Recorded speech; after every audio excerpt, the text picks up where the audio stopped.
Bonjour, bonjour et bienvenue à toutes et à tous pour ce 7e rendez-vous, ce 7e webinaire de la Fondation Ramsay Santé.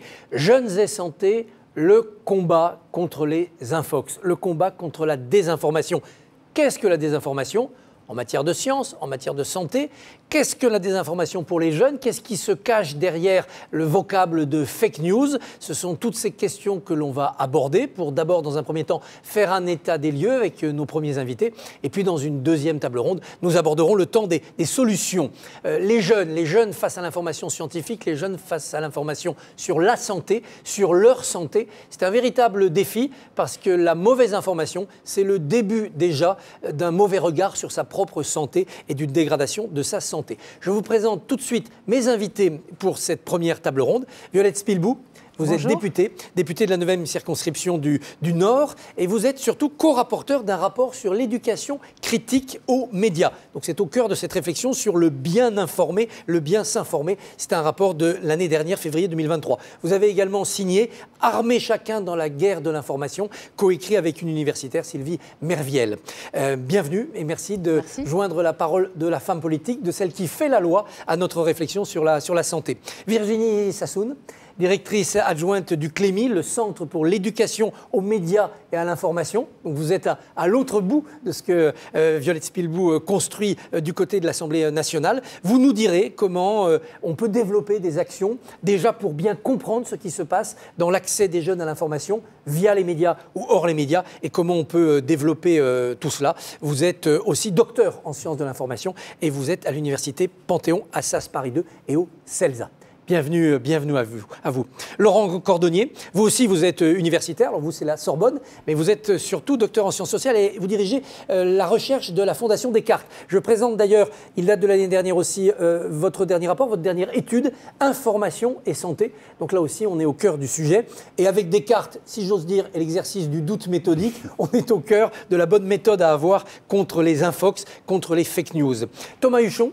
Bonjour. Journaliste, auteur, réalisateur. Alors vous êtes spécialiste des fake news, vous les dévoilez, vous les combattez, vous les débunkez sur le terrain. Vous essayez d'utiliser aussi les armes de ceux qui fabriquent de la désinformation pour contrer cette désinformation. On va commencer avec vous. Je vais vous donner la parole tout de suite, mais je voudrais d'abord qu'on regarde le premier graphique de notre étude JAM. Comme chaque fois, JAM a tenu un sondage auprès de 1000 jeunes de 15 à 29 ans sur ce sujet, la santé, bien s'informer sur la santé. Le premier graphique concerne justement leurs sources d'information. Ces jeunes, ces 15-29 ans, comment s'informent-ils? Quand ils ont un problème de santé, quand ils ont une interrogation ou une inquiétude sur leur santé, vers qui se tournent-ils? Alors, à première vue, moi je me suis rassuré, 41% ont le réflexe du médecin. Pour des 15-29 ans, ça m'a semblé bien. Et puis finalement, quand j'ai additionné Internet et réseaux sociaux, je me suis dit avec 34%, il y a vraiment une médecine alternative comme il y a une vérité alternative. Est-ce qu'il n'y a pas là un risque? On va commenter le sens de ces résultats. Faut-il ou non s'en inquiéter? Avec vous, Laurent, notamment, avec vous tous. Mais je vais commencer avec vous, Thomas, pour faire une sorte d'état des lieux, mais au plus près du terrain. Vous utilisez le terme d'infodémie. Infodémie, qu'est-ce que cela veut dire? L'infodémie, c'est un terme qui a été créé par l'OMS, l'Organisation mondiale de la santé, durant la pandémie de Covid-19. Et c'est un terme qui venait qualifier ce double phénomène de circulation massive de fausses informations et le fait que cette circulation massive de fausses informations allait entraîner des mauvais comportements sanitaires. Est-ce qu'on a des exemples concrets de ça? On a des exemples très concrets. On a notamment un exemple qui a eu lieu en Iran. Au tout début de la pandémie, a circulé l'idée qu'il fallait boire de l'alcool pour se protéger du Covid-19. Dans un pays où l'alcool est interdit, eh bien, des gens ont consommé de l'alcool illégal, bien souvent frelaté. On a plus de 700 personnes qui sont mortes d'intoxication à l'alcool en ayant voulu se soigner du Covid-19. Donc là, on voit bien qu'on a une vraie maladie, le Covid-19, qui crée des vrais problèmes de santé et qu'on a de fausses informations qui circulent bien souvent sur Internet sur ce sujet-là, qui vont entraîner chez ceux qui vont croire ces informations qui circulent sur Internet de mauvais comportements et à la fin, quelque chose d'aussi grave que la maladie, puisqu'on a des gens qui vont mourir de ces mauvais comportements. Et est-ce qu'on a retrouvé le coupable? Est-ce qu'on arrive à lutter? Est-ce qu'on a réussi à enrayer cette fausse information? Alors, on a toujours beaucoup de mal à lutter contre les discours qui circulent sur Internet parce que la majorité des gens qui vont s'informer exclusivement sur Internet ou quasiment exclusivement sur Internet vivent un peu dans une bulle. Ils ont bien souvent un peu abandonné un certain nombre d'institutions ou de paroles qu'on pourrait considérer comme des garde-fous dans la société. Ils ne croient plus les politiques, ils sont en doute face à la science, ils rejettent les grands médias professionnels traditionnels. Et donc, ceux qu'ils voient sur Internet, c'est un peu le nouveau tampon de vu à la télé d'il y a une trentaine d'années. Vu sur Internet, c'est vrai. Et donc, je vais appliquer les consignes que me donnent les résultats de Google. Mais vu quoi? Vu qui? Mes amis des réseaux sociaux qui me disent « fais-le, je l'ai fait ». Alors ça va être des amis qui vous relaient la parole de quelqu'un, mais il y a aussi un nouveau phénomène d'une forme de gourou influenceur sur des questions de pseudosciences. Laurent observe ça depuis très longtemps, qui vont créer des formes de déviance de comportement. Il y en a de très connus, notamment en France, qui conseillent même à des gens qui ont le cancer d'arrêter leur traitement, d'arrêter les soins. La Miviludes, la mission qui travaille contre les dérives sectaires, suit de très près ce genre de comportement. Mais on a vu, à l'occasion du Covid-19, et probablement parce qu'on était aussi tous un peu enfermés chez nous, on avait plus de mal à avoir accès à ces autres sources d'informations qui n'étaient pas numériques, et on a vu que à la fois ce nombre d'influenceurs, de gourous s'est multiplié, et que le nombre d'adeptes s'est lui aussi multiplié. Et donc on a un espèce de problème parce que tout ça se passe un peu en marge et qu'on a bien du mal à faire peser les discours de prévention traditionnels, sérieux et scientifiques sur ces gens qui les rejettent un peu de prime abord, sans même les considérer, sans même se poser la question du doute méthodique que vous appeliez en début de cette conversation.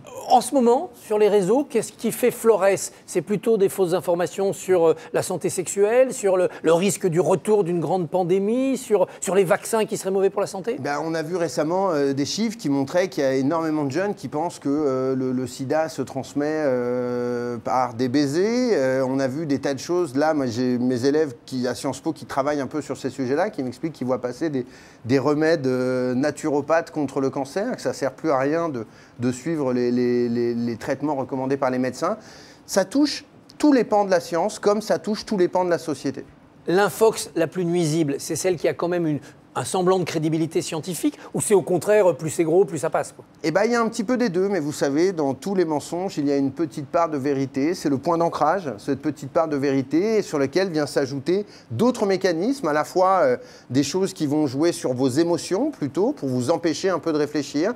Et une fois qu'on a créé un peu la peur, qu'on a créé ce sentiment chez vous, on va faire basculer là dans une autre chose. On va essayer de vous réinformer. C'est-à-dire qu'il y a toujours deux étapes. Il y a une première étape qui est émotionnelle.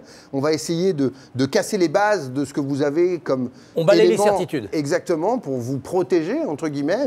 Là, on va casser tout ça, tout ce qui vous protège. Et là-dessus, une fois que vous êtes un peu à nu, on va vous rhabiller. On va vous rhabiller avec des choses qui sont bien souvent très éloignées de la science. Ça, c'est typique d'un fonctionnement sectaire, en fait. On attire dans un cercle d'une autre religion ceux qui croyaient à la science. Effectivement, et c'est pour ça que la Miviludes, d'ailleurs, s'intéresse beaucoup à ce nouveau lien qu'ils font entre complotisme et radicalisation sectaire. On fait partie, avec Laurent, d'une commission qui essaie d'étudier ces questions-là pour cette institution. Mais effectivement, on voit que, à la fois, l'accès à Internet, ce qui permet un peu à n'importe qui de dire n'importe quoi. On parle beaucoup de Raël ces derniers temps. Raël, il n'avait pas Internet pour aller chercher des adeptes à l'époque. Il fallait qu'il aille convaincre sur des marchés, habillé tout en blanc. Enfin, et sur certains plateaux télé. Sur certains plateaux télé, je ne vous fais pas dire.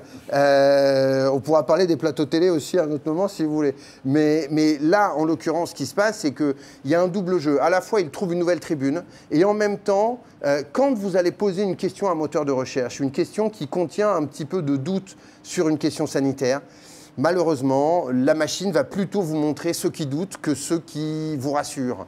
Pourquoi? C'est l'algorithme qui est frelaté ou c'est parce que c'est la prime à l'originalité? Alors, mon point de vue personnel est qu'il y a quelque chose d'un peu frelaté dans les algorithmes, mais en réalité, il y a quelque chose qui est très propre aux êtres humains. On essaie de capter notre attention. Ce qui marche le mieux pour capter nos attentions, c'est plutôt les trains qui n'arrivent pas à l'heure que les trains qui sont arrivés à l'heure en gare. Et donc, on va jouer aussi sur nos émotions pour capter notre attention. Ces plateformes ne cherchent pas à nous désinformer, elles cherchent à capter notre attention. Voilà. Et pour capter notre attention, elles ont compris qu'il y a un certain nombre de choses qui marchent mieux que d'autres. Ça a été très bien documenté, encore une fois, excuse-moi Laurent, mais par tes travaux depuis des années. Et effectivement, on voit bien qu'il y a une mécanique qui est un petit peu perverse. De dire que finalement, c'est un peu les instincts de l'être humain, mais est-ce qu'une machine doit jouer sur nos pires instincts à longueur de journée ou est-ce qu'elle doit essayer de nous protéger un petit peu contre nous-mêmes? C'est tout l'enjeu de ce curseur que nous devons placer et peut-être aussi l'enjeu des démocraties pour les années à venir. Si la machine nous appâte avec quelque chose de déviant, c'est quand même l'être humain qui est maître de son ordinateur. Il peut vérifier. Regardez la deuxième question posée par Jam. Est-ce que les jeunes checkent les sources quand ils trouvent une information santé? Bon, on pourrait être là aussi rassuré. Parfois 42 et toujours 24. Est-ce qu'il faut plutôt s'inquiéter des deux autres scores? Jamais 11%, j'avale, je gobe tout ce que je trouve, et rarement 23%? Je crois qu'on est exactement... en fait, ce qu'il faut voir, c'est la progression. C'est-à-dire qu'il faut voir comment est-ce que ce chiffre évolue au cours des années. On a tous un petit peu le sentiment que ces informations sont de moins en moins vérifiées. Mais c'est vrai pour les jeunes, c'est vrai pour les plus âgés aussi. C'est aussi le problème de tonton conspi et de tata anti-vax, on pourrait dire ça. Et là, on voit bien quand même qu'un tiers des jeunes qui jamais ou rarement ne vérifient une information qu'ils voient passer sur les réseaux sociaux, quand on sait ce qui se passe sur les réseaux sociaux, c'est absolument terrifiant. Quand ils vieillissent, ça va un peu mieux. On vérifie un petit peu plus quand on est dans les 26-29, quand on est dans le tout début de la tranche. Pourquoi? Parce qu'on s'est fait avoir et donc on devient méfiant, ou parce qu'on a fini par écouter autre chose que Tata Conspi et Tonton Antivax? À mon avis, il y a un petit peu des deux. Il y a un petit peu des deux. Effectivement, le fait de se faire avoir crée chez nous une forme de réflexe, mais il y a aussi quelque chose d'autre, c'est de savoir que quand on sait que ces phénomènes existent, on est d'autant plus capable de s'en prémunir. Pendant longtemps, on a un peu considéré Internet comme une source d'information fiable, sans vraiment s'interroger sur la qualité de l'information qui y circulait. Je trouve que depuis quelques années, le discours est quand même assez présent sur les dangers qui existent à la circulation de mauvaises informations sur Internet. Et donc, on sait qu'il peut y avoir des choses complètement dingues. Et donc, on a une espèce de petite barrière nouvelle qui se crée. C'est certainement pas suffisant et c'est certainement aussi une des explications de ce chiffre. Ça montre quand même qu'il y a, essayons de voir le verre à moitié plein plutôt qu'à moitié vide, 66% des gens qui vérifient à minima parfois une information. Ça dit quand même quelque chose d'une forme d'espoir qu'il faut garder et de ne pas voir tout en noir. Moi, c'est un peu mon cas, donc je vais essayer de faire l'effort pour vous, de voir un petit peu d'optimisme ce matin. Le monde médical est sorti affaibli ou renforcé de l'époque Covid? On a beaucoup vu les médecins partout, on les a écoutés. Est-ce qu'il est sorti fragilisé ou renforcé? Mais j'ai l'impression qu'il est sorti très fragilisé, j'ai l'impression qu'il a vécu une forme de rupture avec la société. Pas pour tous les médecins, pas pour tous les soignants, mais le fait qu'une petite partie de soignants ait été pris en cible, pris en grippe par des internautes, qui ont mené des raids numériques, qui ont même parfois mené des actions violentes dans la vraie vie contre eux, ça crée quand même un sentiment pour des gens qui veulent nous soigner, qu'ils sont devenus le problème et plus la solution. C'est très difficile de faire ce métier-là, c'est très difficile d'être confronté aux maladies, parfois à la mort dans l'exercice de sa profession. Si en plus de ça, quand on rentre à la maison le soir, on se prend 60 menaces de mort sur Twitter, maintenant X, ou un autre réseau social, ou qu'on est dépeint comme une odieuse personne à la solde de Big Pharma, eh bien, je crois que ça ne va pas encourager les vocations pour avoir demain d'autres soignants. Il y a un chiffre qui est assez intéressant qui montre que dans les années 70, on doutait de la science d'un point de vue moral. C'est-à-dire que grosso modo, on disait que la science va trop loin d'un point de vue moral. Aujourd'hui, les chiffres ont plutôt qu'on a l'impression que la science a un problème éthique, mais pas la science en elle-même, les scientifiques. Oui. Ce qui veut dire qu'on a un peu déporté le problème de est-ce que la science a le droit de faire ce qu'elle fait à est-ce que les scientifiques sont honnêtes ou corrompus. Et ça montre bien l'impact justement de tout ce que l'on dit depuis tout à l'heure, c'est-à-dire qu'il y a une désinformation massive qui peint les médecins et les soignants comme des petits soldats de l'industrie pharmaceutique qui ne seraient là que pour un intérêt pécunier, alors qu'à mon avis, on est très très loin de tout ça dans la réalité, même si il y a une industrie pharmaceutique qu'on peut critiquer et qu'il faut être vigilant, bien entendu. Merci beaucoup Thomas. Laurent Cordonnier, je montre à nouveau votre étude Information et Santé. Je suppose qu'on peut se la procurer à la Fondation Descartes. Absolument, sur le site de la Fondation. Sur le site. Les réseaux sociaux, c'est le nouveau diable. C'est ce qui fait que c'est désinformation et santé maintenant la règle. Alors, ce qu'on a mesuré dans cette étude, en effet, c'est que les personnes qui passent par les réseaux sociaux pour s'informer davantage que les autres sur les questions de santé sont plus susceptibles de croire à des informations en santé fausses. Ce n'est pas les jeunes qui sont fragiles, c'est les consommateurs de réseaux Absolument. sociaux. Et les jeunes sont des gros consommateurs de réseaux sociaux. Ce résultat, vous faites bien de le préciser, vaut à profil identique. Quel que soit son profil, si on s'informe sur la santé davantage sur les réseaux sociaux, on est davantage susceptible de croire à des choses fausses sur les questions de santé. Cela étant dit, il faut nuancer un petit peu quand même la situation, parce que précisément, les jeunes ne sont pas moins bons dans notre étude. Les 18-25 ans ne sont pas moins bons sur les questions de santé que les plus âgés. C'est pas la pire tranche, on va dire, sur ces questions-là. C'est plutôt la tranche d'âge qui vient après. Donc les jeunes sont plutôt résilients, les plus jeunes sont plutôt résilients. Et l'effet des réseaux sociaux, l'effet négatif, est purement mécanique en quelque sorte. Par définition, il y a plus d'informations potentiellement non contrôlées, non vérifiées et fausses qui peuvent circuler sur les réseaux sociaux qu'ailleurs. Les fréquenter davantage vous y expose davantage et mécaniquement, vous avez un peu plus de chances de croire à ces informations fausses. Le sondage, on va regarder un sondage parce que j'étais intéressé par ce que vous venez de dire sur cette fragilité ou non des plus jeunes. Regardez le troisième graphe, la troisième image. Est-ce qu'on s'est déjà fait avoir ? Plusieurs fois, une fois, on est à 44%.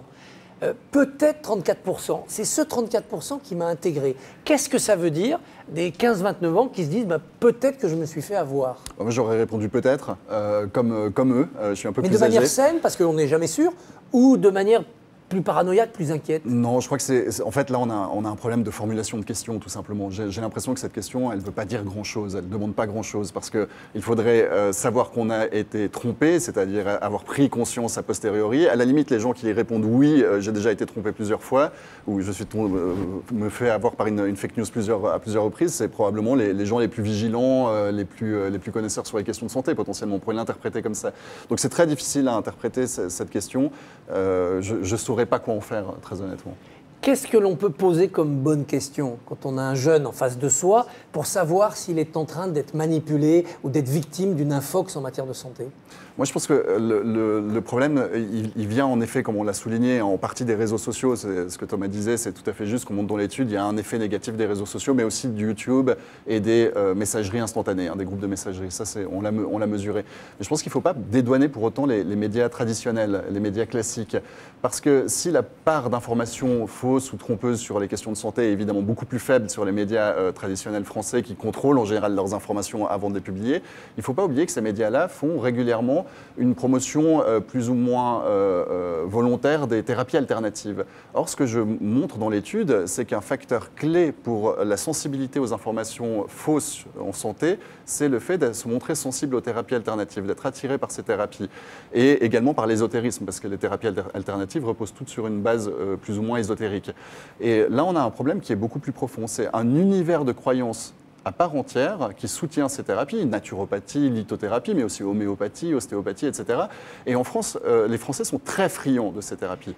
C'est-à-dire que c'est un univers mythologique, presque religieux, qui va créer une sensibilité à la fake news santé. Plus New Age que religieux, au sens strict. Ce n'est pas une religion constituée, mais elle repose sur des mécanismes, sur des entités ontologiques, sur des chakras, des choses comme ça, qui ne sont pas reconnues par la santé et qui, petit à petit, instillent au sein de la population un univers de croyances en porte-à-faux avec la connaissance scientifique sur la santé.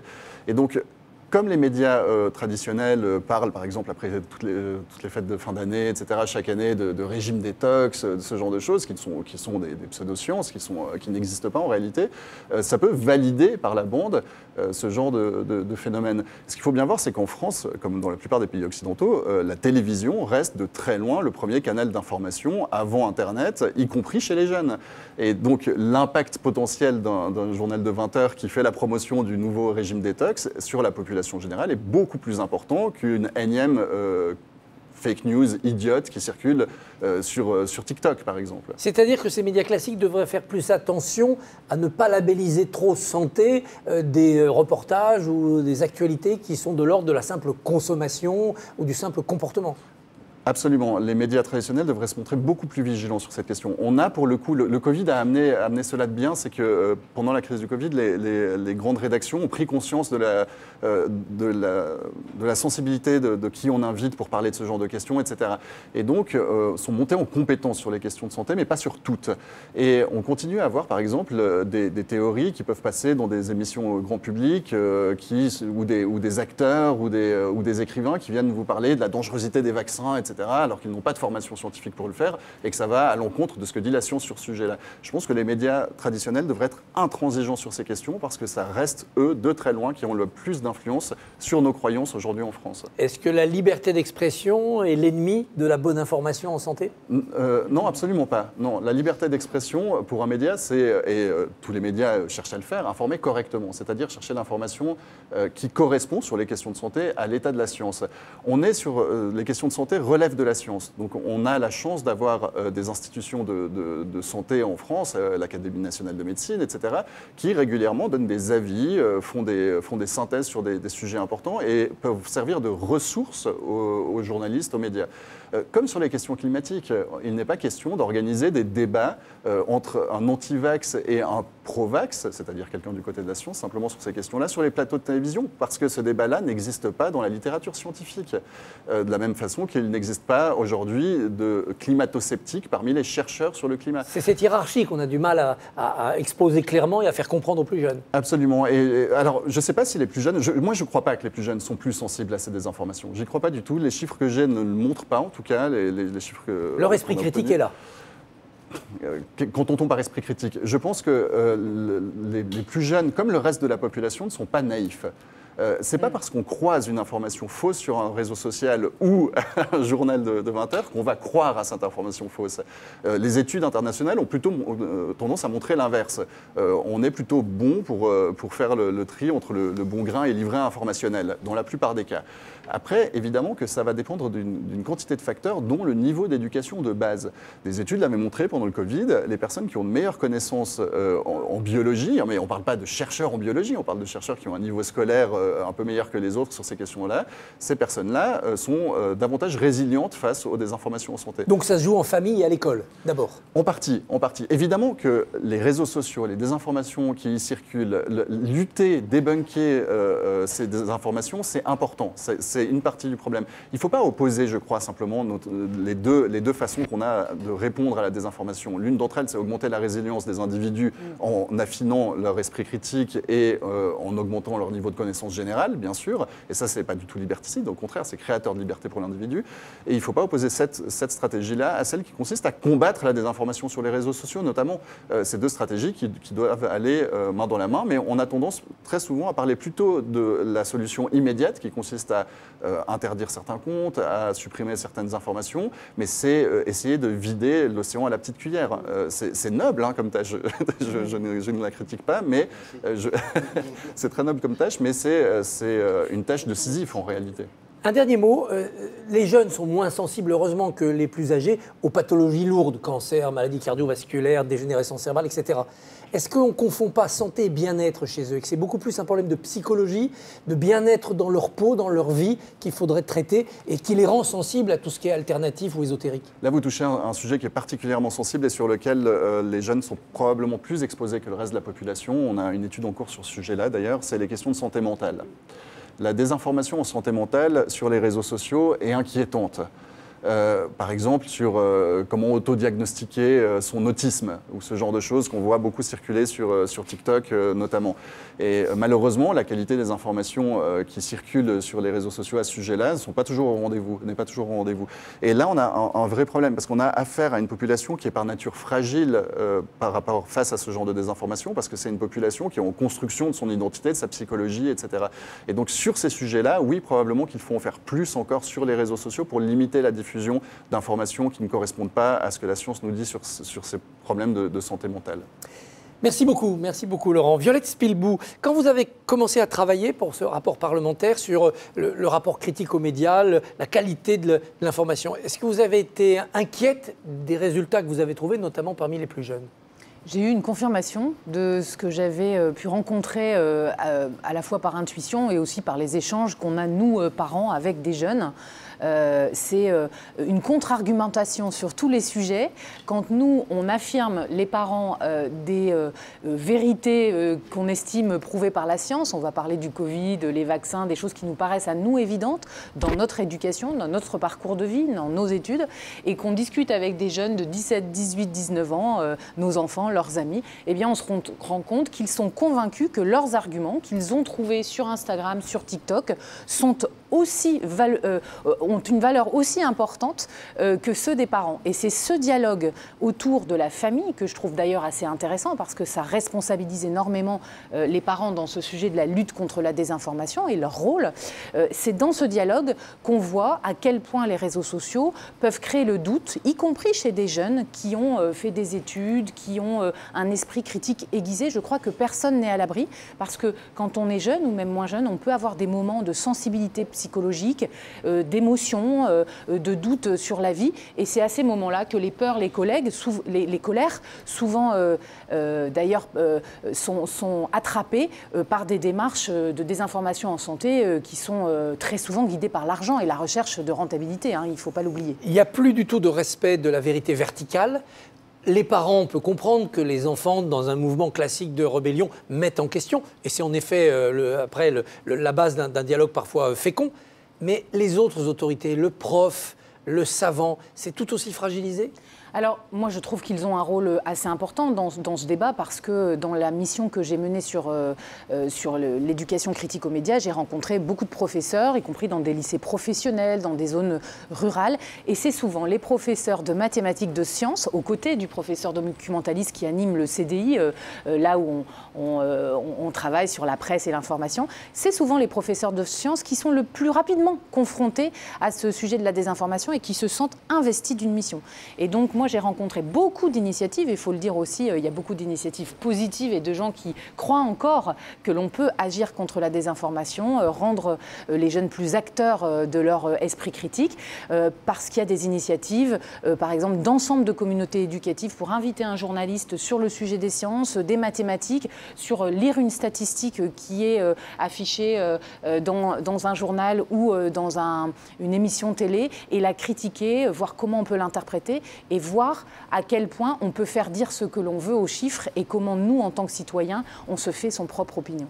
C'est-à-dire que démonter une désinformation est plus efficace que de marteler une certitude encyclopédique. En tout cas, ce qu'on a vu dans cette mission, c'est que c'est la pratique qui aide à s'imprégner et à développer son esprit critique. C'est se mettre face à une information, la critiquer, chercher les sources, chercher comment le journaliste l'a construite, chercher des arguments contradictoires. C'est être plutôt en atelier avec un journaliste, un professeur, qui va permettre de devenir acteur et de se dire, du coup, à la maison, je fais pareil quand je discute avec mon petit frère, ma petite sœur ou mes grands-parents, plutôt que d'avoir un cours sur la désinformation. Démontrer ce qui s'est passé dans le complotisme aux États-Unis il y a quelques années, bien sûr, c'est intéressant. Moi, j'ai vu des ateliers, notamment pour les seniors, qui propagent beaucoup de fausses informations en santé dans une médiathèque. C'était très intéressant. Mais ce qui est le plus efficace, même si c'est mal évalué aujourd'hui en France, ce qui est le plus efficace, c'est faire soi-même.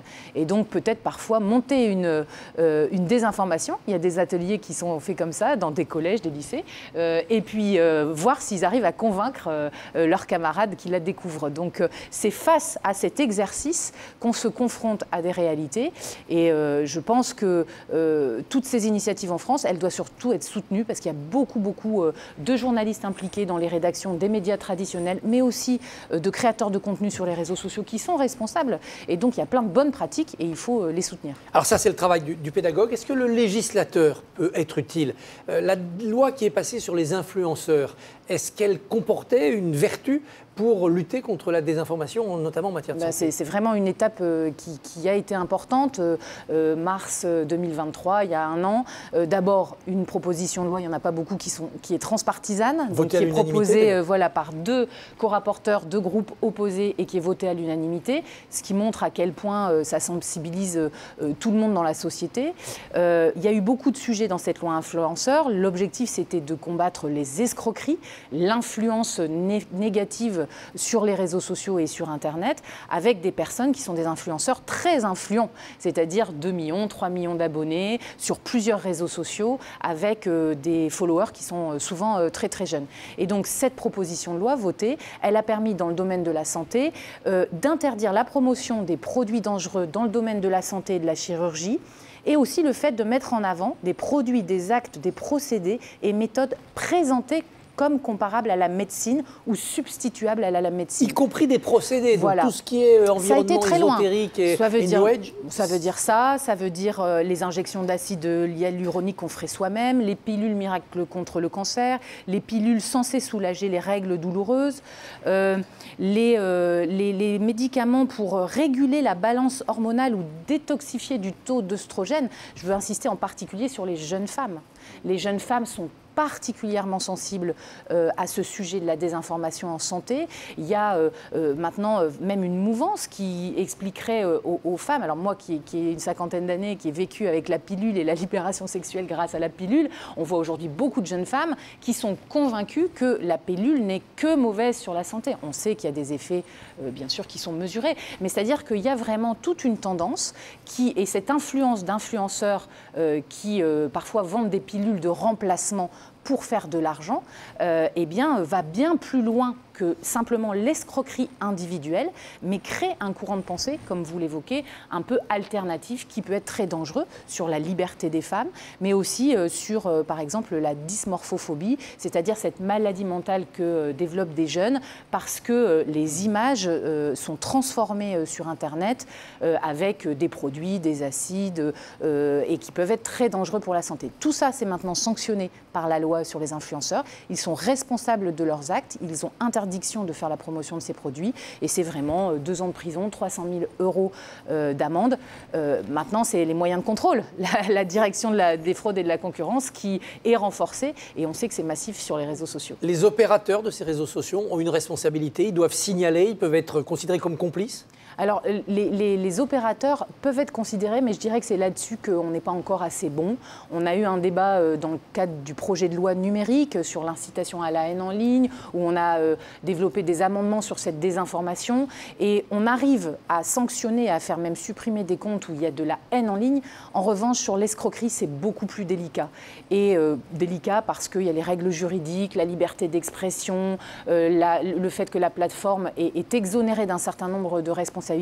Et dans le groupe de travail que je mène avec 25 députés de la majorité présidentielle sur ces questions de désinformation, c'est clair que le sujet de la responsabilité des plateformes, au-delà de leur responsabilité sociale, mais des sanctions, lorsqu'elles favorisent ce genre de pratiques, elle doit être poussée, elle ne l'est pas assez aujourd'hui. L'Europe commence à s'en mêler, à bouger ses règlements, à légiférer aussi ? Mais voilà, le sujet, c'est que quand on transpose une loi en France, une loi européenne, quand nous, on veut y rajouter tous les cas que l'on rencontre, ce qu'on a voulu faire avec le projet de loi numérique, eh bien, on est censuré par le Conseil constitutionnel parce qu'il ne faut pas aller au-delà de cette transposition de la loi européenne. Donc, il y a des avancées. Moi, je souhaiterais, par exemple, que la plateforme Pharos, qui est une plateforme de police sur Internet, qui aujourd'hui peut supprimer, par exemple, des appels à la haine, comme on a vu pendant les émeutes urbaines, qui peut supprimer ces appels pour éviter des actes violents, voire des actes terroristes, devraient pour moi avoir des pouvoirs renforcés, des pouvoirs d'amende automatique, des pouvoirs de recherche judiciaire renforcés. C'est aussi une question de moyens et on est de nombreux députés à militer pour cela. Merci beaucoup, Violette Spilbois. Tout de suite, parce qu'on va reprendre évidemment les échanges et les questions. Virginie Sassoon, vous dirigez donc, vous êtes directrice adjointe du CLEMI, le Centre pour l'éducation aux médias et à l'information. Je vous propose de regarder tout de suite la dernière question qui a été posée à ces jeunes. Comment ils développent leur esprit critique, puisque l'esprit critique, ça s'éduque, ça s'affûte. Bon, alors évidemment, un peu tout seul. C'est un tout petit peu la brasse coulée. On essaye, en se confrontant au vrai et au faux, de s'améliorer. Et puis, l'esprit critique se construit par Internet. Donc là, est-ce que ce n'est pas le mal qui va renforcer le mal ? On ne voit arriver les médias qu'avec 9% de réponses.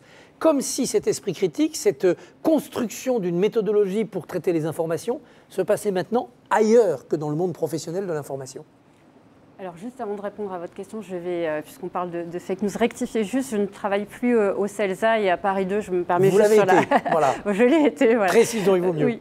Non, effectivement, alors j'ai longuement réfléchi à cette donnée parce qu'il me semble que c'est assez frappant de voir autodidacte sans passer par des sources Internet, parce qu'on sait aujourd'hui que la grande majorité des adolescents s'informent via les réseaux sociaux. Donc moi, ce que ça me donne en fait envie de dire, c'est qu'aujourd'hui, la question, c'est plus prévenir de la désinformation, mais redonner confiance aux jeunes dans l'information. Parce que s'ils pensent qu'ils peuvent apprendre seuls à développer leur esprit critique face à l'info, c'est là où on va commencer à avoir un problème de société. Mais c'est le 23% d'autodidactes là qui vous inquiète. Ils se débrouillent tout seuls et c'est pas la bonne méthode. Je ne sais pas trop quoi faire de cette donnée parce que autodidacte, c'est apprendre seul par soi-même, mais quand même s'appuyer sur un certain nombre d'informations, de transmission de connaissances pour développer un savoir.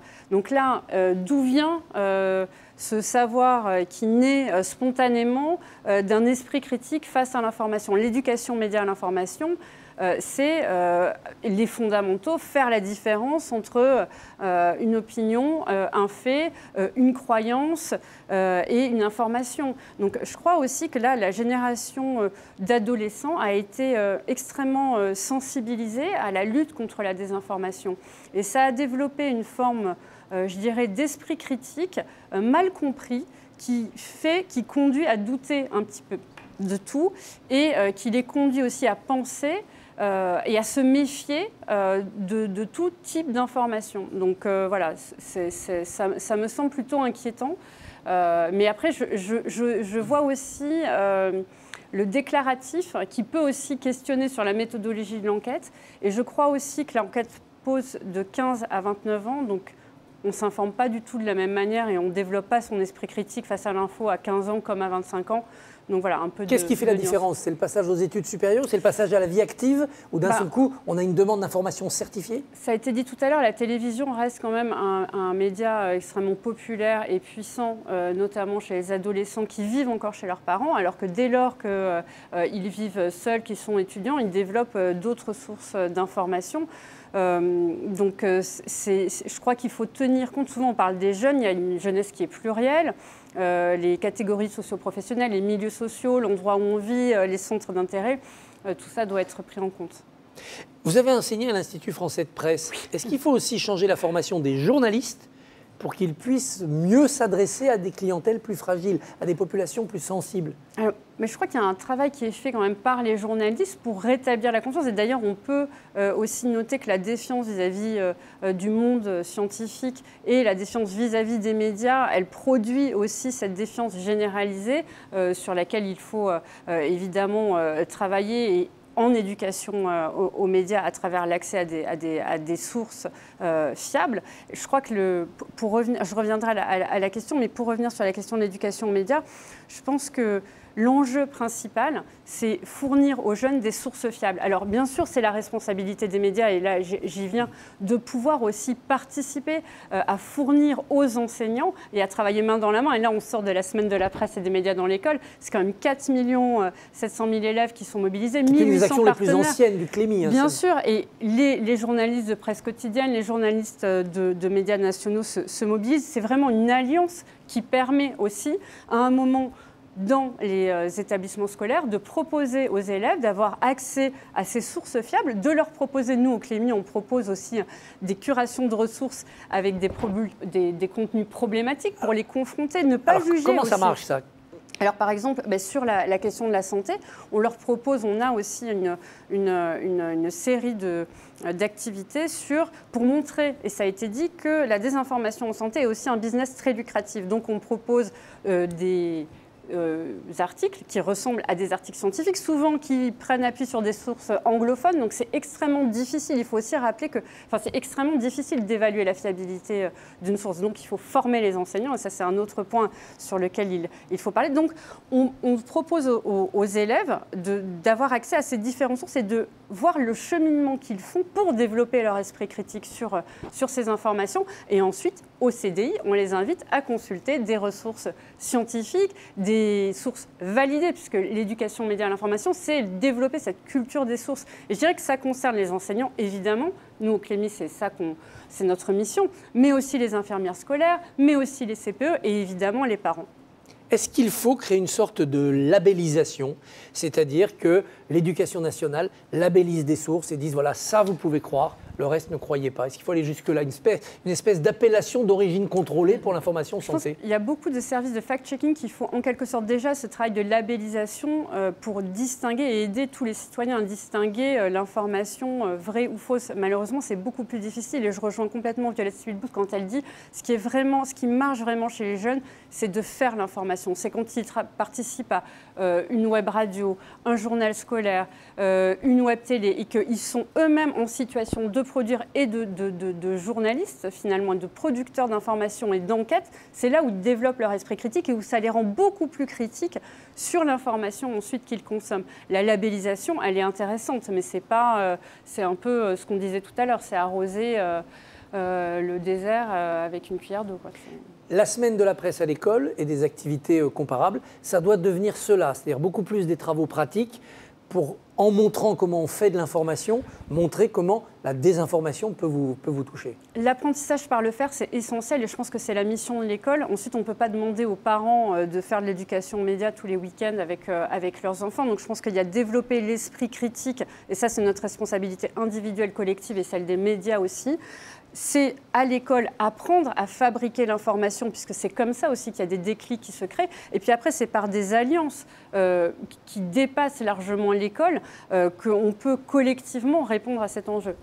Est-ce qu'il n'y a pas aussi une vertu du fait d'être victime d'une mauvaise information? Une fois qu'on s'est fait avoir, on devient méfiant. Alors c'est un peu cynique de dire ça, mais c'est parfois la meilleure école d'avoir été victime. Mais c'est peut-être ce qui va produire des anticorps pour la désinformation, c'est-à-dire d'avoir ce recul. Encore faut-il avoir ce recul critique. Je pense qu'à l'heure des réseaux sociaux et des influenceurs, où c'est le moi-je qui prime sur une information scientifique, validée, etc., ça pose la question aussi de à quel endroit, dans quels espaces, au niveau de la société, on crée cet échange, on crée ce recul critique sur l'information qu'on reçoit.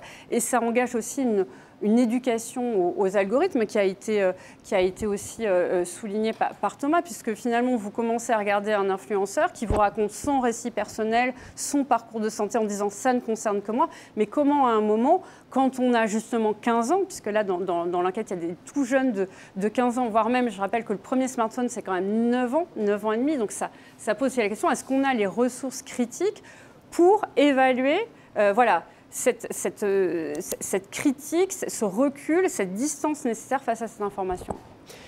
Le consortium de facto, oui. Ça c'est une sorte de banque de données que vous tenez à disposition de tous ces acteurs de l'information? Alors le consortium de facto, c'est le constat justement de dire que l'école ne peut pas tout, mais qu'il faut s'allier avec des chercheurs, avec des journalistes. Donc on a une alliance avec l'AFP, avec la Fondation Descartes sur la deuxième version du projet, pour justement cartographier les circuits de la désinformation, produire des connaissances scientifiques et pouvoir le transformer en ressources pédagogiques et en formation pour les enseignants. Merci beaucoup Virginie Sassoon. On va continuer notre échange avec une série de questions dont une bonne partie nous viennent par Internet. Donc vous pouvez poser vos questions. Je commence la première, c'est pour vous Violette Spilbous. Est-ce que la fin de l'anonymat, ça ne serait pas le début d'un remède efficace contre les désinformateurs? L'anonymat sur les réseaux sociaux.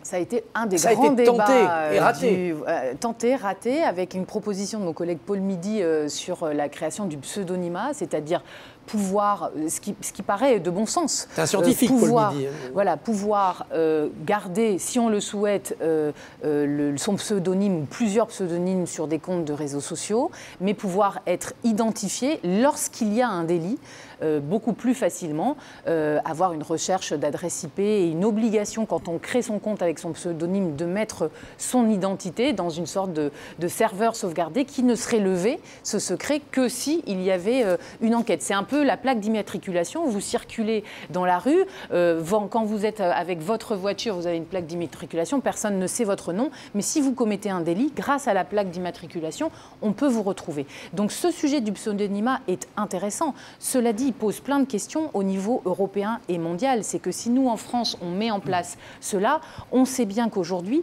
avec les VPN, n'importe quelle personne qui veut diffuser de la fake news, faire des escroqueries en ligne, etc., créer son pseudonyme dans un autre pays qui n'est pas régulé, n'aura pas besoin de donner son identité et empêchera toute recherche. Et donc, le fait de créer notre microcosme français ne répond pas à toutes les solutions. En tout cas, on a eu le débat.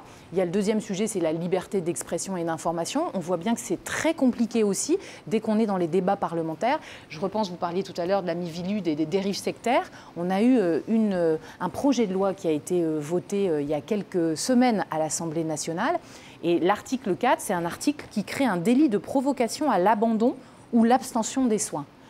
Nous, on se dit, c'est normal, si on vous provoque à abandonner les soins contre le cancer, c'est un délit, il faut que ce soit sanctionné. Le débat a été très difficile parce que certains de nos collègues considèrent que si la personne est consentante, qu'elle est en état de comprendre l'information et que l'information donnée par cet influenceur est suffisamment complète sur les risques qu'il prend, bien, il a le droit de provoquer à l'abandon des soins, par exemple, pour le cancer. Ce sont des sujets éthiques et on est bien à la limite entre ce qu'on peut sanctionner dans la désinformation et la liberté d'expression en France. Moi, très clairement, l'article 4, j'y suis favorable et je pense qu'il faut être très vigilant parce que c'est, je crois, un quart des 4000 cas par an en France qui sont liés à de la santé, de l'anorexie, de la dysmorphophobie, liés à des dérives sectaires. Et donc, les sujets santé sont très importants dans l'embrigadement sectaire. Donc, il faut absolument agir. Ouais.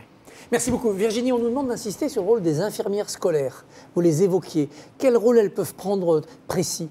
Je pense qu'elles ont un rôle central. Et là aussi, il faut les former. On n'en a pas beaucoup parlé de la formation, de l'accompagnement de ces professionnels, puisqu'il y en a beaucoup qui ne se sentent pas assez outillés pour répondre à toutes les transformations. Et quand on interroge les adolescents sur la manière dont ils s'informent, parfois on est un petit peu perdu, désorienté, parce qu'on ne s'informe pas comme eux, parce qu'on n'a pas les mêmes sources d'information. Donc comment dès lors accompagner et fournir à ces jeunes des outils, des bons réflexes face à l'information quand nous-mêmes, on n'est pas formés et accompagnés pour répondre à ces questions. Donc je pense qu'il y a un enjeu aussi de collectif dans les établissements scolaires qui implique les chefs d'établissement, les infirmières scolaires, les CPE, le professeur documentaliste et tous les enseignants.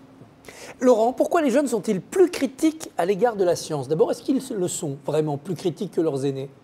Ce qu'on observe, et d'ailleurs mon collègue Michel Dubois, sociologue du CNRS qui travaille sur ces questions, montre qu'il y a une évolution de la perception de la science en France depuis les années 70, ça change, mais pas forcément sur les questions de confiance en la science. Les Français déclarent toujours avoir autant confiance dans la science aujourd'hui qu'il y a pas mal d'années, qu'il y a 40 ans.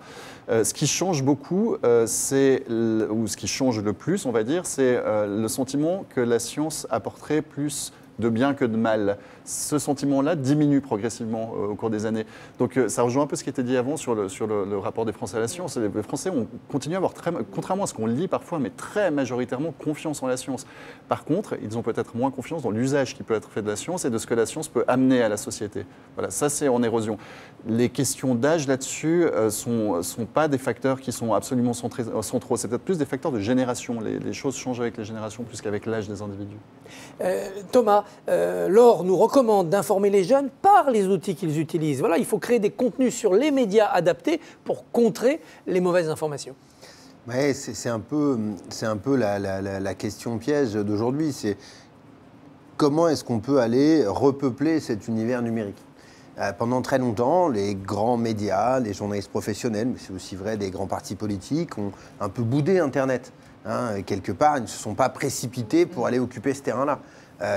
Et donc, la nature ayant horreur du vide, et même si c'est un espace numérique, il répond aussi à ces critères, eh bien, il y a tout un tas de gens qui ont été peuplés cet univers numérique et qui n'étaient pas souvent les plus vertueux, les plus modérés. On a vu arriver les complotistes, tous les partis les plus extrémistes, les courants déviants sur les questions sanitaires. On peut à la fois les contrer par la loi et les remplacer par de la parole vertueuse. Alors, on pourrait en tout cas le faire plus. C'est-à-dire qu'il y a un moment, à partir du moment où on constate que les plus jeunes s'informent majoritairement sur les réseaux sociaux, qu'est-ce qu'on fait ? On n'arrive pas à réguler ces espaces, donc à rendre les plateformes responsables de ce qu'elles diffusent, qui serait une des idées pour faire en sorte qu'il y ait moins de choses dingues qui circulent sur Facebook et consorts. Ça serait que Facebook soit un peu responsable de ce qui se passe chez lui. Mais pour l'instant, ce n'est pas le chemin qui a été pris majoritairement. Donc l'autre solution, c'est d'aller offrir sur ces plateformes du contre-discours. Pendant longtemps, on s'y refusait en disant qu'il ne fallait pas nourrir la machine et il ne fallait pas participer à ce truc-là. Je pense que c'était une erreur. Je le dis d'autant plus que je l'ai moi-même un peu faite, en cherchant à fabriquer de l'information plutôt comme moi j'avais envie de la consommer, plutôt que comme elle l'était consommée aujourd'hui. Et je crois que je fais partie désormais d'un groupe de gens qui essayent de nourrir sur les réseaux sociaux du contenu plus sérieux, basé sur des faits. On ne va pas parler de vérité, on ne va pas aller sur ce débat de la vérité, on va juste dire qu'il y a des choses qui sont factuelles et des choses qui ne le sont pas. Donc on va aller amener des informations factuelles, vérifiées, sourcées, sur ces réseaux-là pour espérer que quand on sera soumis à une fausse information en matière de santé, on verra arriver une forme de contradiction. Ça serait miser un petit peu sur le fait que les algorithmes vont pousser dans ce sens-là, c'est pas gagné. Ça serait miser sur le fait que les gens vont chercher ces contenus-là et que peut-être une fois, ayant vu une fausse info, vont aller chercher une vraie info. Voilà, chat échaudé quand à l'eau froide, ils vont chercher de la bonne. C'est pas gagné non plus, mais au moins, ce qui est certain, c'est que si nous n'investissons pas ce terrain, si nous n'allons pas à la guerre, nous ne pourrons pas la gagner. En tout cas, ce qui est sûr, c'est que si nous ne nous battons pas, nous allons perdre. Donc je crois qu'il faut essayer. Je ne dis pas que ça va suffire, mais je crois qu'il y a un enjeu démocratique. Il y a un enjeu sanitaire et on ne peut pas rester les bras croisés, il faut au moins essayer investir ces terrains. Attendre plusieurs jours pour voir si l'info a été démentie, c'est ce qu'on voit sur l'écran. Est-ce qu'on peut, dans l'éducation aux médias, Virginie, dire ça à quelqu'un ? Bon, vous voyez une information, attendez quelques jours. Il va y avoir une machine qui va se mettre en route pour la valider ou l'invalider. Non, mais il faut se méfier de nos émotions, surtout quand l'info est trop spectaculaire, quand elle suscite en nous une émotion. Voilà. Et je pense que les jeunes sont quand même beaucoup exposés à la désinformation, mais moins vulnérables que les personnes plus âgées. Et donc, attendre, pourquoi pas, mais on peut aussi consulter les sites de fact-checking dont on parlait tout à l'heure, qui font un super travail. Oui, qui sont eux dans le défensif, ils démontent le mauvais. Ouais. Et il faut maintenant l'offensif. À propos d'ailleurs des fausses infos, Michaela nous dit que Google a annoncé de nouvelles fonctionnalités pour lutter contre les fausses infos. Qu'en pensez-vous ? Faut-il y croire ? Écoutez, on est bien obligé d'écouter ce qu'ils nous disent. Et quand on voit les GAFA, Google, Amazon, Facebook, Apple, Microsoft, ces gigantesques entreprises de la technologie, elles ont un grand talent de communication. Et elles sont souvent capables de nous faire entendre des discours. Dans la pratique, c'est souvent beaucoup plus compliqué que ça. Je remarque quand même qu'elles ne sont pas toutes aussi vertueuses ou toutes aussi vicieuses. Google essaye d'être un peu plus transparent sur un certain nombre d'éléments. Je sais que Google travaille assez bien avec les chercheurs, notamment, et fournit un certain nombre de données sur ce que les gens recherchent, sur les audiences et sur tout ça. C'est beaucoup plus difficile avec d'autres plateformes. Je pense notamment à Meta, qui a annoncé une nouvelle absolument terrifiante il y a quelques jours. C'est qu'il existait un seul outil qui s'appelle CrowdTungle. Je suis désolé de rentrer un tout petit peu dans le détail, qui est un outil qui permettait aux journalistes de suivre l'évolution de la désinformation sur la plateforme. Il est fermé désormais, nous n'y aurons plus accès à partir du 1er mai, c'est fini. Pourquoi ? Eh bien parce qu'ils ont décidé que cet outil serait réservé aux entreprises qui ne font pas de profit. Donc des organisations à but non lucratif, ce que ne sont pas les entreprises de presse. Et donc les journalistes professionnels n'auront plus accès à cet outil pour mesurer l'impact de campagnes de désinformation sponsorisées, par exemple, par une puissance étrangère. Nous ne pourrons plus le voir. Par contre, une ONG pourra peut-être avoir accès à un certain nombre d'informations. C'est encore une fois, vous savez, Christophe, c'est toujours un peu la même histoire avec ces entreprises. C'est souvent le fait du prince. On a vraiment l'impression d'une espèce de décision qui tombe comme ça. C'est un peu comme Elon Musk avec son réseau X qui prend des décisions fondamentales pour le fonctionnement de la plateforme après avoir réalisé lui-même un sondage sur la plateforme et appelé les utilisateurs à s'exprimer. Parce qu'ils se prennent pour le politique. pour le législateur. Oui, il a d'ailleurs cette formule de dire Vox Populi et Vox Dei, qu'il utilise souvent après avoir fait ses petits sondages. Je ne sais pas s'il a bien conscience qu'il y a parfois des bots, donc des personnes non humaines qui participent à ces sondages. Là, on est vachement moins sur le Vox Populi, on est beaucoup plus sur une autre forme de voix, peut-être qui vient d'après l'Oural, à l'Est. Mais c'est un vrai problème. C'est un vrai problème. Et il y a un moment, il va falloir que ces entreprises acceptent de répondre aux questions de la puissance publique, des représentants des citoyens. Il y a quelque chose qui ne fonctionne pas dans ce commerce qu'elles nous font. Ça ne peut pas continuer. Peut-être précisons aussi qu'à ce sujet-là, je suis tout à fait d'accord avec toi, mais on peut ajouter aussi que le pouvoir public peut à nouveau reprendre un peu la main grâce au Digital Services Act, donc qui est ce règlement européen qui a été passé maintenant, qui va être mis en place dans les différents pays membres. Et ça va permettre, en fonction de la volonté des gouvernements, parce que c'est de ça dont ça va dépendre, de demander des comptes aux plateformes. Et donc de demander, par exemple, dans un rapport annuel, ce qui est fait pour lutter contre la désinformation en santé. Et ça peut être un levier tout à fait intéressant pour favoriser ce que tout le monde a évoqué ici, l'augmentation de la part d'informations de qualité sur les réseaux sociaux. C'est encore un moyen non liberticide de lutter contre la désinformation. C'est augmenter la proportion d'informations de qualité fiables sur un sujet donné, sur la santé par exemple. Et ce levier du Digital Services Act peut servir à ça. L'échelle européenne peut suffire ? L'échelle européenne, l'Europe, c'est le principal débouché commercial pour ces plateformes. On y est. Le niveau français n'est pas suffisant, le niveau européen l'est.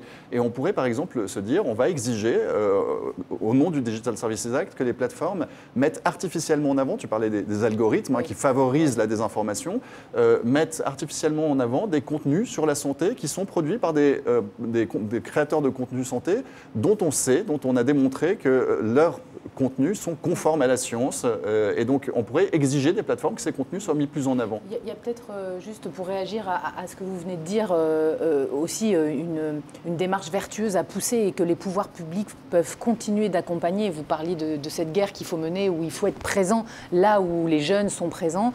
C'est le sujet de l'influence responsable.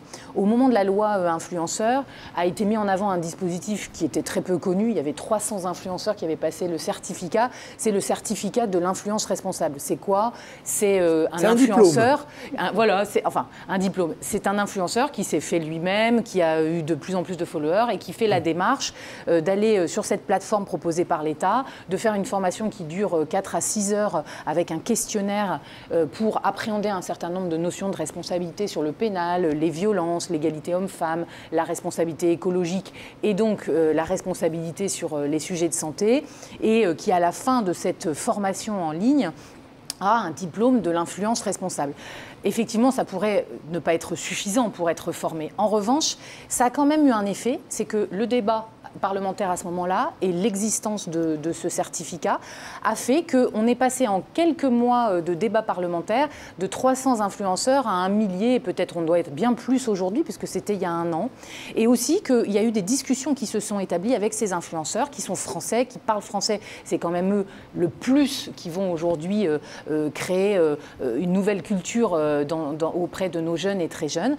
Et donc le fait qu'eux-mêmes se posent la question ou que leurs followers se disent mais est-ce que lui il est bien éthique. Et je crois que les jeunes sont très sensibles à l'éthique. Ils se posent la question, ils vont dire tiens, je vais aller voir s'il a le label. Ils sont sensibles à la planète, à l'égalité aux femmes, aux valeurs fondamentales. C'est ça que nos jeunes portent fortement. Et si on leur fait confiance là-dessus, si on arrive à accompagner des influenceurs à mieux se former, et je pense que ça, c'est un rôle que l'État doit avoir envers ces influenceurs qui sont souvent auto-formés, que ce soit pour les démarches administratives, l'URSSAF, tout ça, ils sont perdus. Il faut les accompagner, pas seulement aller dans la sanction de ceux qui font déjà des millions d'euros, mais tous les nouveaux qui aujourd'hui ont peut-être 60 000 ou 80 000 followers et qui demain en auront 2 millions, eh bien il faut que ce soit des citoyens influenceurs responsables. Et donc là, on peut aussi avoir une action positive. Impliquer pour mieux informer, Sarah demande d'impliquer le médecin de famille dans l'information sur la santé. Il y a l'infirmière scolaire, mais est-ce que le médecin de famille peut avoir un rôle ?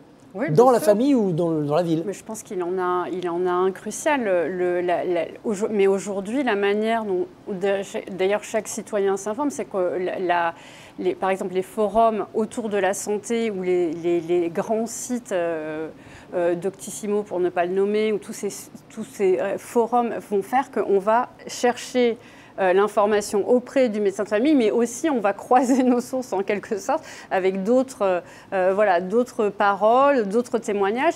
Et je pense que ce mouvement-là, il faut l'accompagner et remettre aussi, je dirais, au cœur de l'enjeu, le développement d'une culture scientifique, parce qu'on parle de développement d'esprit critique, on parle, mais dès le plus jeune âge, enfin, je dirais, dès qu'on peut commencer, pour dire la parole du médecin, elle est basée sur quoi, elle se fonde sur quoi, pour pouvoir ensuite dire, ok, d'accord, on s'informe tous sur les réseaux sociaux, on va tous avoir accès à ces différents témoignages, mais les mettre au bon endroit. C'est ce socle dont vous parliez. Émilie propose de mettre beaucoup d'accent aussi sur la prévention. Informer sur la prévention plutôt que simplement sur les remèdes aux maladies qu'on peut avoir. Oui, absolument. Et pour juste faire le lien avec ce qui vient d'être dit, dans l'étude, je montre que les Français ont très majoritairement confiance dans leurs médecins pour les informer sur la santé. C'est la source en laquelle les Français ont le plus confiance. Leurs médecins. Et de très loin. Et ensuite suivent le pharmacien, les établissements de santé, etc. La proximité, donc pas le mandarin. C'est ça. Et une nouvelle fois, je le disais avant, croiser une information fausse, ça ne veut pas dire qu'on va la croire, ça ne veut pas dire qu'on va lui accorder nécessairement de la confiance. Ce n'est pas mécanique, ça ne veut pas dire non plus qu'on ne la croira pas, mais ce n'est pas mécanique. Et c'est pour ça que le niveau de confiance qu'on reconnaît dans certaines sources est très très important. Et c'est rassurant d'un côté que de manière écrasante en France, on fasse encore confiance à son médecin sur des questions de santé, aux pharmaciens, aux institutions de santé. Ça ne veut pas dire qu'ils ne se trompent jamais, ça ne veut pas dire que certains d'entre eux parfois diffusent des informations fausses non plus, mais de manière générale, vous avez quand même plus de chances de tomber juste en demandant à votre médecin plutôt qu'en regardant sur TikTok. Eh bien, merci beaucoup à tous les quatre. Synthèse rapide, autant il a été difficile de poser des bonnes questions et de faire remonter ce ressenti, autant on voit que la réalité, elle est peut-être inquiétante, il y a un véritable problème, mais on voit les réponses déjà. Une bonne culture scientifique, mobiliser tous les acteurs, profs, parents, infirmières, médecins et le législateur au niveau français et européen pour répondre. C'est d'ailleurs le sujet de la deuxième table ronde, les solutions. On va aller plus loin dans tout ce qui peut être fait pour combattre l'infox et aider les jeunes à bien prendre en main leur santé. Ne partez pas, n'allez pas sur les réseaux sociaux, restez sur Canal Ramsay Santé. A tout de suite pour la deuxième table ronde.